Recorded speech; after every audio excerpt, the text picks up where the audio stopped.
जय हिंद साथियों, नमस्ते, वंदे मातरम। आप सभी का स्वागत है समाधान स्टडी यूट्यूब चैनल में। और लगातार हम आप सभी के लिए नीट हो, चाहे पीएनएसटी हो और नर्सिंग से रिलेटेड जितनी भी एग्ज़ामें हैं उसके लिए एक शानदार सा सेशन प्रोवाइड कर रहे हैं। तो मैं चाहूँगा आज मैं 40+ आपको क्वेश्चन करवाऊँगा और आपको मज़ा आएगा। और लगातार हमारी एक ही जो है मुहिम है कि आपको एक बेस्ट कंटेंट और एक बेस्ट एजुकेशन चैनल के माध्यम से आपको बहुत ही अच्छे तरीके से स्टडी करवाए। तो चलिए आइए स्टार्ट करते हैं आज का यह महत्वपूर्ण क्वेश्चन। इसमें मैं आपको चाहे बॉटनी हो चाहे जूलॉजी हो, दोनों ही चीज़ें मैं आपको बहुत ही अच्छे तरीके से समझाने वाला हूँ विथ ये प्रश्न। गाइस, हर वर्ष ये पूछे जाने वाले प्रश्न हैं, आपने देखा होगा। और आप लोग पुराने पेपर उठाकर देख लीजिए, ये कोई ना कोई क्वेश्चन एग्जाम में टपकता ही टपकता है। तो चलिएगा, देखिए पहला क्वेश्चन आया है आपके स्क्रीन पर। जरा ध्यानपूर्वक क्वेश्चन को समझना है और उसकी लैंग्वेज को समझना है, देन उसके बाद आपको आंसर करना है। बोला है कि सर्वाधिक महंगी ऊन देने वाली पश्चिमी जो है पश्मीना किसकी प्रजाति होती है। तो यह जो है ये जो चैप्टर है, ठीक है साथियों, ये चैप्टर आपको पता है, मैंने चैप्टर स्टार्ट किया था और बहुत ही अच्छे तरीके से आपका रिस्पांस भी बहुत ही बढ़िया आ रहा है क्लासेस का। बस जो है साथियों शेयर करना है, आप लोग शेयर वेयर नहीं करते हैं, शेयर जरूर करना है। मैं चाहता हूँ कि आप तो गैस स्टडी कर ही रहे, आपके साथ जितने भी आपके भाई बंधु हो वो भी स्टडी करें और बहुत ही अच्छा एक प्लेटफॉर्म जो मिल रहा है आपको उसका जो है स्वागत करें। तो देखिए, सर्वाधिक महंगी ऊन जो है आपका एस्मीन, क्या है आपका एस्मीन, इसका नाम क्या है साथियों, पश्मीन नहीं है साथियों, एस्मीन है, ठीक है, ये एस्मीन है। तो जो एस्मीना है यह बकरी की प्रजाति होती है, किसकी, बकरी। तो ध्यान दीजिएगा। और ये जो मिलती है यह आपके किस इलाके में मिलती है ये भी आपको पता होना चाहिए। ये जो कश्मीर वाला इलाका है और तिब्बत वाला, ठीक है, वो इस इलाके में यह मिलती है। तो नोट करिएगा, ऑप्शन नंबर ए करेक्ट है। चलिए लगातार उसी तरीके से नेक्स्ट क्वेश्चन की बात करें। बोला गया है कि ऊतक संवर्धन क्या है, जो है ऊतक संवर्धन विधि द्वारा बहुत संख्या में पादपों को प्राप्त करने की तकनीक को क्या कहते हैं। अंगक संवर्धन या फिर सूक्ष्म प्रवर्धन, दीर्घ प्रवर्धन या पादप संवर्धन। तो साथियों नोट करिएगा, कम से कम संख्या में बहुत सारे पादप प्राप्त करने वाली तकनीक को सूक्ष्म प्रवर्धन कहते हैं। इसका मतलब आपका जो राइट आंसर होगा ऑप्शन नंबर बी होगा। क्या कहा, ऑप्शन नंबर बी इसका करेक्ट आंसर होगा। क्या सभी लोगों ने नोट कर पाया क्या? बिल्कुल साथियों, सभी लोगों ने नोट कर पाया होगा। आगे देखिए, नेक्स्ट क्वेश्चन की बात करें। 1916 सन 1960 में, कब, 1960 में भारत में कई गेहूं क्रांति का जो है संभवतया मुख्य कारण था संकर बीज, हरित लवक की मात्रा में अधिकता, उत्परिवर्तन के फलस्वरूप पादपों की ऊंचाई में कमी या फिर मात्रात्मक उत्परिवर्तन। तो साथियों सभी साथी नोट कर सकते हैं कि 1960 के बाद जब, ठीक है, जब 1960 में क्या हुई थी, आपकी गेहूं की क्रांति हुई थी जिसे हरित क्रांति कहते हैं, ठीक है। उसमें जो है क्या किया गया था, जो आपके संकरण बीज हैं, ठीक है, इसका मुख्य जो है उसने लक्ष्य रखा था। मतलब जो आपका गेहूं की फसल में संकरण बीज इसका महत्व होते हैं, तो ये ध्यान रखना है। ऑप्शन नंबर ए करेक्ट है। साथियों लाइक करते जाइएगा और जो है आप लोग को ध्यानपूर्वक सेशन को समझना है। पीडीएफ के लिए हमारे टेलीग्राम ग्रुप समाधान स्टडी को ज्वाइन कीजिएगा, वहाँ पर आपको सारा पीडीएफ मिल जाएगा, ठीक है ना। देखिए, कोशिका पूर्ण सशक्त का प्रदर्शन हो सकता है, देखिएगा, केवल जीवाणु कोशिका का, केवल जो है नग्न बीजी कोशिकाओं द्वारा, या फिर होगा आपका सभी पादप कोशिकाओं द्वारा या सभी केंद्रीय कोशिका द्वारा। तो साथियों आप सभी लोग को नोट करना है कि कोशिकीय पूर्ण सख्तता सभी पादप कोशिकाओं में पाई जाती है। तो जो आपका राइट आंसर बन जाएगा वो बन जाएगा ऑप्शन नंबर सी, सभी पादप कोशिकाएं, ठीक है ना। क्या होगा, सभी पादप कोशिकाएं। ओके, नेक्स्ट क्वेश्चन पर पहुंचे हैं। बोला गया है कि कृषि क्षेत्र और बलुई मिट्टी में निम्नलिखित में से कौन से पादप हरी खाद की रूप में प्रयुक्त किए जाते हैं। पहला ऑप्शन सुनिएगा आपका, डाइकैंथियम से आपका एनुलेटम योम एजोला जो है निलोटिका, क्रोटेलेरिया यूं आपका जो है अल हगी। आगे देखिएगा, ठीक है, ये सेकंड ही ऑप्शन है, आगे नहीं बढ़ते हैं।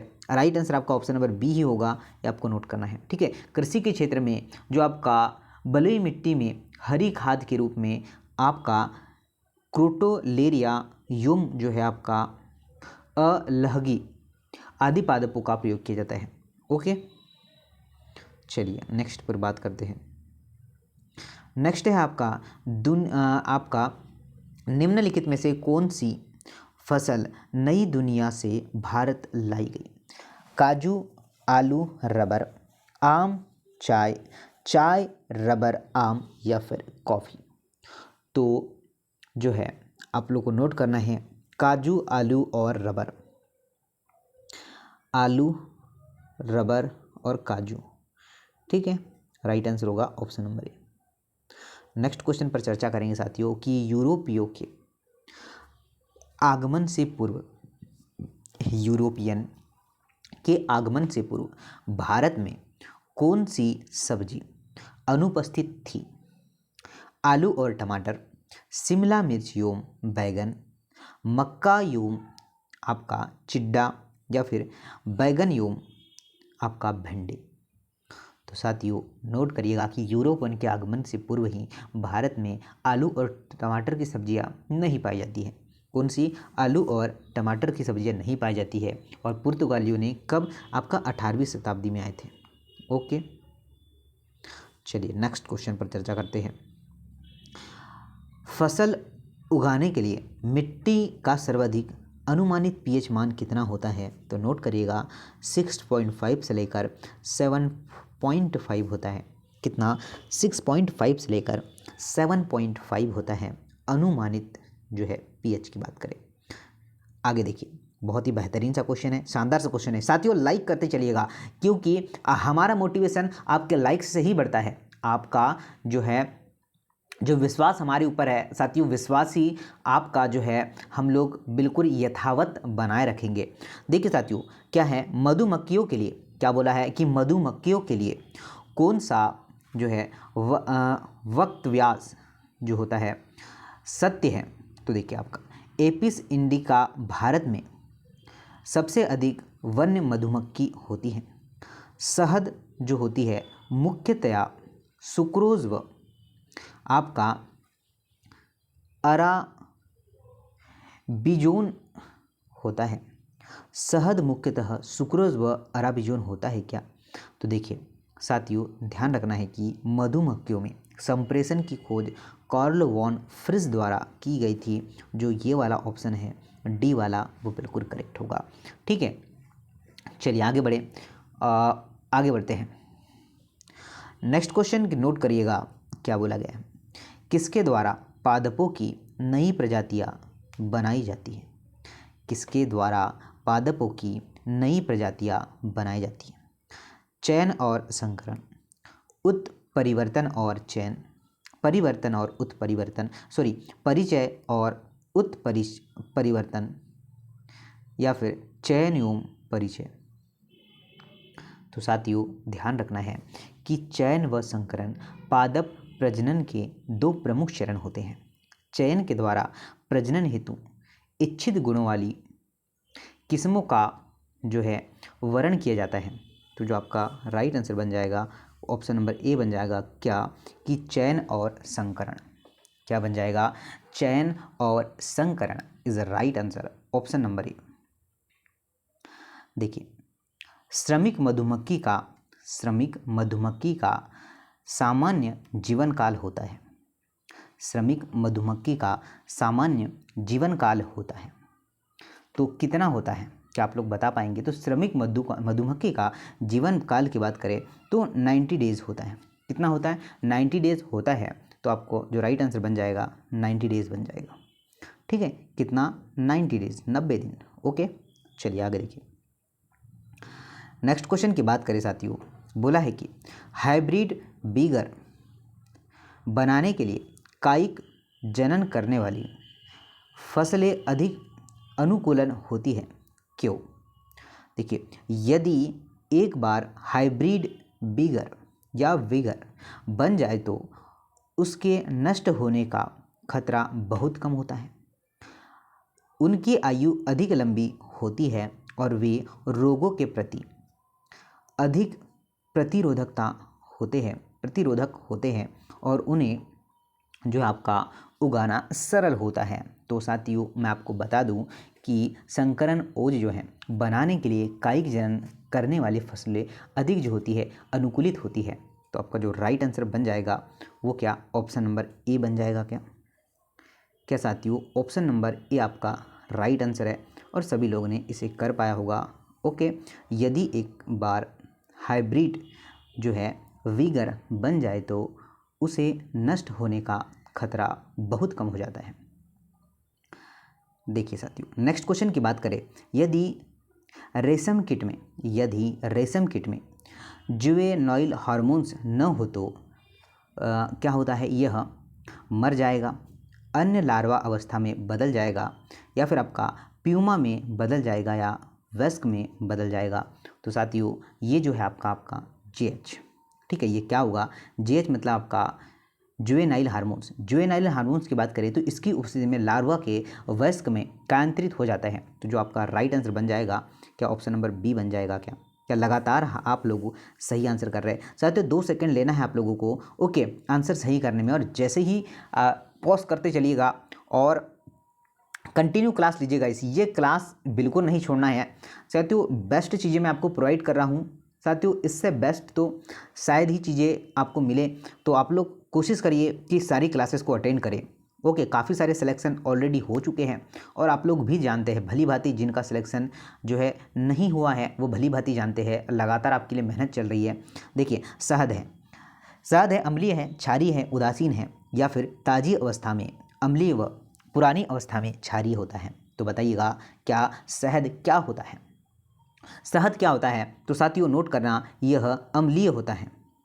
क्या होता है, यह अम्लीय होता है। क्या सभी साथियों ने नोट कर लिया है क्या। और इसके पीएच मान की बात करें, ठीक है, पीएच मान की बात करें तो 3 से लेकर 4 अप्रॉक्स मान सकते हैं आप लोग इसका पीएच, ठीक है। मानव शरीर के लिए यह क्या होता है, महत्वपूर्ण प्राकृतिक जो है पदार्थ होता है, शक्तिवर्धक पदार्थ होता है। शहद बिल्कुल आपको लेना चाहिए, ठीक है ना। क्या होता है आप लोग को मैं थोड़ा बता दूं, शहद जो है बिल्कुल प्रतिदिन आप लोग लेते हैं तो इससे क्या है, आपकी जो डाइटिंग है ना बिल्कुल ठीक हो जाएगी। आगे चलते हैं। देखिए नेक्स्ट क्वेश्चन की बात करें साथियों, क्या बोला गया है कि निम्न में से क्या बोला है साथियों, कि निम्न में से किसे वर्तमान में उच्च दुग्ध गायों की उत्पादकता बढ़ाने के लिए प्रयोग किया गया है। तो साथियों सभी लोग नोट करिएगा, क्या ऑप्शन नंबर डी की एक वाहक गाय। आपका सरोगेट मदर की बात करें तो में उत्कृष्ट अंडों उत्सर्ग, कृत्रिम वीर्यसेचन तथा भ्रूण रोपण के संयोजन का होता है। तो डी आंसर बिल्कुल करेक्ट हो जाएगा। क्या है, डी आंसर बिल्कुल करेक्ट है, बिल्कुल राइट है, ये नोट करके रखना है। चलिए आगे देखिए, बोला है कि रेशम कीट का रेशम उत्पाद होता है लार्वा की क्यूटिकल, वयस्क की क्यूटिकल, लार्वा की लसिका ग्रंथि का स्त्राव, या वयस्क की लसिका ग्रंथि का स्त्राव। तो साथियों नोट करना चीज़ों को कि रेशम का, ठीक है, रेशम कीट का रेशम जो है उत्पाद लार्वा के लसिका ग्रंथि के स्त्राव से होता है। तो जो आपका करेक्ट आंसर बन जाएगा वो बन जाएगा ऑप्शन नंबर सी।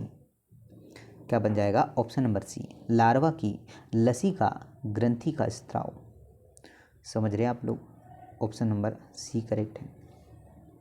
चलिए साथियों नेक्स्ट क्वेश्चन स्टार्ट करते हैं। एस्केम नामक ड्रग पोस्ट पादप के किस भाग से प्राप्त किया जाता है। तो आप लोग बताइए ज़रा कमेंट्स करके साथियों। चलिए मज़ा आना चाहिए, सेशन को शेयर करिए। तो जो स्मोक होता है नामक ड्रग पुष्प जो होता है, यह जो प्राप्त होता है, ये प्राप्त होता है किससे, जो आपका लेटेक्स से, किससे, लेटेक्स से प्राप्त होता है। क्या सभी लोगों ने नोट कर लिया क्या? लेटेक्स से प्राप्त होता है और यह सफ़ेद क्रिस्टी कलर आपका गंधहीन कड़वा यौगिक होता है। कैसा होता है? यह गंधहीन भी होता है और साथ में ही आपका कड़वा होता है, क्योंकि कड़वी चीज़ें हमेशा अच्छी होती हैं, पर यहाँ ऐसा नहीं है साथियों। ठीक है, ड्रग की बात कर रहे हैं। चलिए नेक्स्ट क्वेश्चन की बात करें साथियों। देखिए क्या बोला है। बोला गया है कि किस रोग में मच्छर द्वारा संचालित रोगाणु के कारण लसिका वाहिनियों में आपका चिरकाली शोध उत्पन्न होता है? रिंगवॉर्म रोग, या फिर होगा आपका एस्केरिसिस, या फिर आपका एलिफेंटिएसिस, या आपका अमीबिएसिस। तो साथियों सभी लोग नोट करिएगा, आपका जो करेक्ट आंसर हो जाएगा वो हो जाएगा ऑप्शन नंबर जो है सी होगा। ठीक है, क्या होगा आपका एलिफेंटिएसिस। क्या होगा? एलिफेंटिएसिस आपका करेक्ट आंसर हो जाएगा। क्या सारे बंधु कर पाए हैं क्या? बताइए, मुझे मज़ा आ रहा है साथियों। अरे मज़ा आ रहा है तो भाई साहब सेशन को शेयर और लाइक तो कर ही सकते हैं ना। निम्नलिखित में से कौन सा जो है प्रतिरक्षा रोग नहीं है? तो देखिए, अल्जाइमर रोग है, या फिर आपका रूमेटिक संधि शोध, या फिर होगा आपका सोरियासिस, या फिर आपका विटिलिगो। क्या हो सकता है? तो अल्जाइमर रोग, इसका करेक्ट आंसर क्या होगा? अल्जाइमर रोग। क्या जानते हैं? तो यह जो होता है स्व प्रतिरक्षा रोग नहीं होता है। यह स्व जो है प्रतिरक्षा जो है रोग नहीं होता है। ओके, सभी ने नोट कर लिया है। चलिए नेक्स्ट देखिए, नेक्स्ट क्वेश्चन देखिए। ऊतकों या फिर अंगों की बात करें का प्रतिरोपण अधिकतर रोगों के शरीर द्वारा जो है अस्वीकृत के कारण असफल हो जाता है।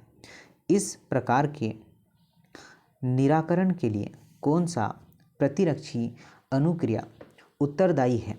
स्व प्रतिरक्षा अनुक्रिया, कोशिका आपका मध्यस्थ प्रतिरक्षा अनुक्रिया, या फिर हार्मोनल प्रतिरक्षा अनुक्रिया, या कारकीय प्रतिरक्षा अनुक्रिया। क्या हो सकता है? तो साथियों सभी लोग नोट करिएगा, आपका जो राइट आंसर होगा वो होगा कोशिका जो है मध्यस्थ प्रतिरक्षा अनुक्रिया। क्या आपने यही आंसर लगाया? जी हाँ साथियों, बिल्कुल डेफिनेटली आपने यही आंसर लगा पाया होगा। समझ गए आप लोग। नेक्स्ट क्वेश्चन देखिएगा। बोला है कि MALT, ठीक है, मॉल्ट मानव शरीर में जो है लसी भाग ऊतक का लगभग कितने प्रतिशत भाग होता है? 50%, 20%, 70, या फिर 10%? ठीक है, तो देखिए, तो यह मानव शरीर में कितना 50% होता है। ठीक है, क्या होता है? यह मानव शरीर में 50% होता है। ठीक है, मॉस्का। देखिए नेक्स्ट की बात करें,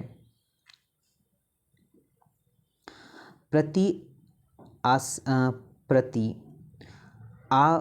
आविष्टिकों में पूर्ण निर्मित प्रतिरक्षी होते हैं, जबकि पोलियो की बूंदों में इन्हें मुंह द्वारा दिया जाता है, मतलब मुख द्वारा दिया जाता है। इनमें क्या होता है?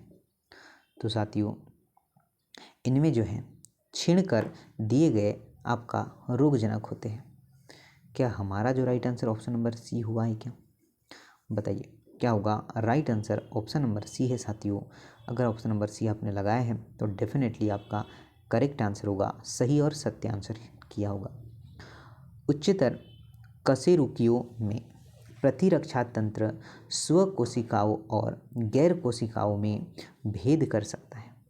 यदि तंत्र का आनुवांशिक असामान्यतः के कारण यह गुण नष्ट हो जाए और वह स्व कोशिकाओं को नष्ट करने लगे तो उसके परिणाम स्वरूप क्या होगा?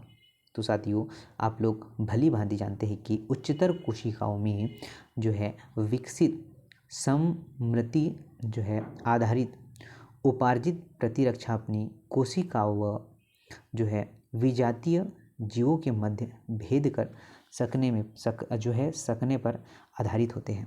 तो जो आपका स्व प्रतिरक्षा विकार है ये इसका सही आंसर होगा। क्या होगा? करेक्ट आंसर होगा। ठीक है ना। नेक्स्ट देख लेते हैं।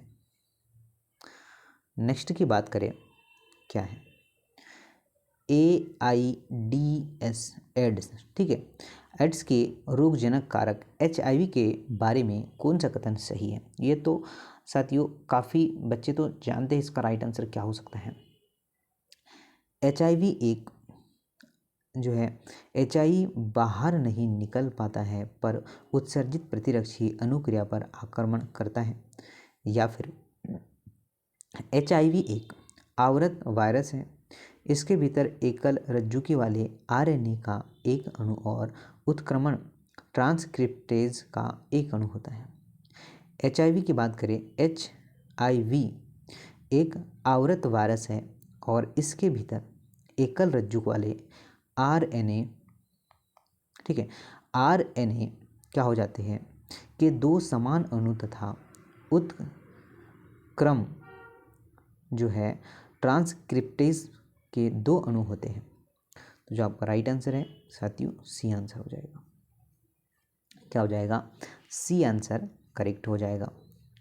रोगों का निम्नलिखित में से कौन सा समूह जीवाणुओं द्वारा संक्रमित होता है? हार्पिस और इन्फ्लुएंजा, हैजा और टिटनेस, टाइफाइड और चेचक, या फिर टिटनेस तथा आपका गलसुआ। क्या आंसर होगा?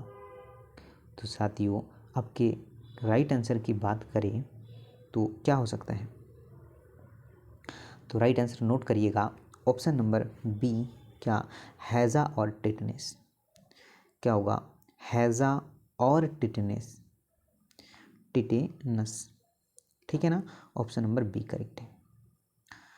नेक्स्ट देखिएगा, यदि आप किसी व्यक्ति में प्रतिरक्षियों की गंभीर कमी का अनुमान लगा रहे हैं तो आप पुष्टि के लिए निम्नलिखित में से किसके जो है प्रमाण प्राप्त करेंगे? तो आप लोग जान पाएंगे कि प्लाज्मा में फाइब्रिनोजेन, सीरम आपका एल्बुमिन, या फिर आपका हीमोसाइट्स या सीरम ग्लोबुलिन। क्या होगा बताइए ज़रा। तो शरीर में ग्लोबुलिन आपका जो है एल्बुमिन व फाइब्रिनोजेन की कमी किसी गंभीर रोग का संकेत होती है। तो आपका राइट आंसर होगा सीरम जो है globulin, option number D correct है। क्या होगा? ऑप्शन नंबर डी बिल्कुल करेक्ट आंसर होगा। ठीक है, चलिए आगे देखते हैं। नेक्स्ट बात करें साथियों, निम्न में से कौन सा रोग आपका प्रोटोजोएन के कारण होता है? तो बताइए प्रोटोजोआन के कारण कौन सा रोग होता है? तो आपका बेबीसियोसिस। कौन सा रोग साथियों? बेबीसियोसिस जो होता है एक मलेरिया की तरह परजीवी रोग होता है। ठीक है, होता है, जी हाँ। तो आपका जो राइट आंसर है CGV, प्रोटोजोआ के कारण होता है। तो यही बोला है, यही प्रोटोजोआ के कारण होता है। चलिए आगे बढ़े क्या?